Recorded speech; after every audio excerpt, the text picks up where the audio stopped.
Assalamu alaikum wa rahmatullahi ta'ala wa barakatuh. Bienvenue sur cette chaîne Jeune comme RFD, retour aux sources. Bienvenue dans cette vidéo. Inch'Allah, pendant ce mois béni, ce mois de Ramadan, je vais essayer, Inch'Allah, de partager avec vous quelques hadiths Quds, des hadiths divins et quelques rappels sur le Tawhid. Et aujourd'hui, Inch'Allah, je vais euh, vous partager le premier hadith Quds. Mais avant de vous partager ce hadith, il faut expliquer un peu la différence entre les hadiths divins, le Coran et les hadiths prophétiques. Donc il y a trois choses.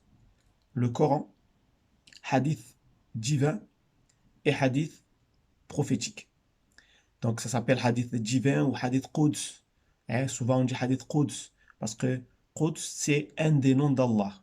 Allah a 99 noms et parmi ces noms il y a Al-Quddus, Al-Malik, Al-Quddus, Al-Salam, Al-Mu'min, Al-Muhaymin, Al-Aziz, Al-Jabbar, Al-Mutakabbir jusqu'à 99.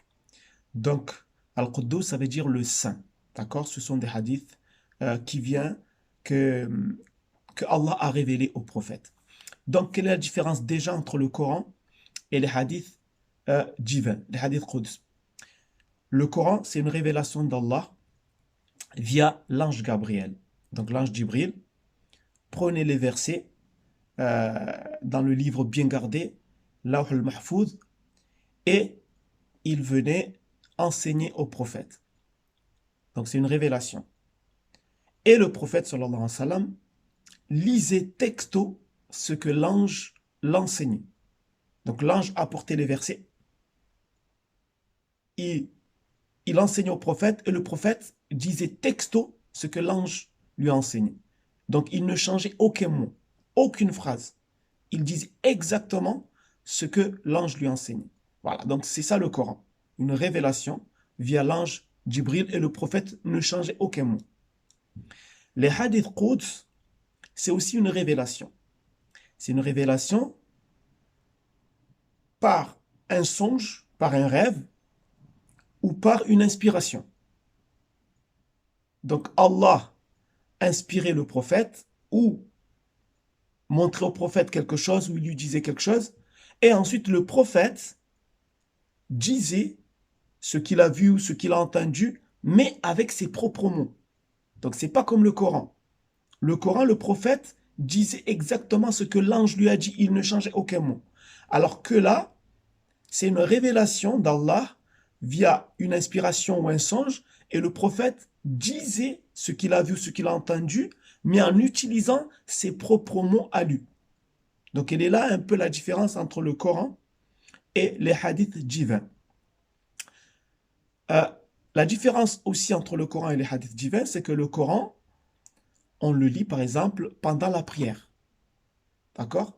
Alors que le hadith divin, on ne peut pas le lire pendant la prière. Une autre différence, c'est que le Coran ne peut pas le toucher par exemple lorsqu'on est dans un état d'impureté. D'accord? Alors que les hadiths Quds, tu peux toucher un livre où il y a des hadiths Quds dans n'importe quel état. Voilà. Voilà, c'est un peu ça la différence entre les hadiths Quds et le Coran. Après, il y a les hadiths prophétiques. Les hadiths prophétiques, par exemple, qu'on trouve dans Sahih al-Bukhari, Muslim, etc.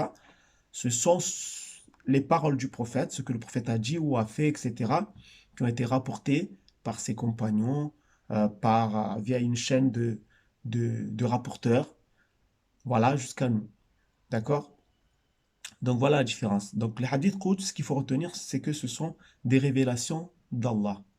D'accord? Donc Allah a fait des révélations au prophète via des inspirations ou via un songe. Et ensuite le prophète a dit ce qu'il a vu ou ce qu'il a entendu en utilisant ses propres mots.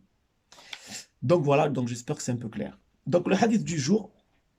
عن أبي هريرة رضي الله عنه أن رسول الله صلى الله عليه وسلم قال لما قضى الله الخلق كتب عنده فوق عرشه إن رحمتي سبقت غضبي. Donc ce hadith, le prophète sallallahu alayhi wa sallam a dit, quand Dieu eut achevé la création, il mit par écrit dans un livre placé auprès de lui, au-dessus du trône, ces mots: ma miséricorde vaincra ma colère. Donc ça, c'est Allah qui parle dans ce hadith. Allah il dit ma miséricorde vaincra ma colère. Ou selon une autre traduction, Inna rahmati sabaqat ghadabi, ma miséricorde a devancé ma colère. Donc Allah, via ce hadith, est en train de nous expliquer qu'il est très très miséricordieux. C'est pour ça qu'Allah dit aussi dans le Coran, La taqnatu min rahmatillah, ne désespérez jamais en la miséricorde divine. Personne ne doit désespérer en la miséricorde divine. Peu importe qui nous sommes, peu importe les péchés que nous avons faits, nous pouvons toujours revenir à Allah et lui demander pardon. Et Allah est très très très miséricordieux. D'accord? Donc voilà, je relis le hadith. Quand Dieu eut achevé la création, il mit par écrit dans un livre placé auprès de lui. Donc il a écrit au-dessus du trône, ces mots, ma miséricorde vaincra ma colère. Ou ma miséricorde a devancé ma colère. Voilà, je vous donne rendez-vous dans le prochain hadith Quds, Inch'Allah. Assalamu alaikum wa rahmatullahi ta'ala wa barakatuh. سبحانك اللهم وبحمدك أشهد أن لا إله إلا أنت أستغفرك وأتوب إليك سبحان ربك رب العزة عما يصفون والسلام على المرسلين والحمد لله رب العالمين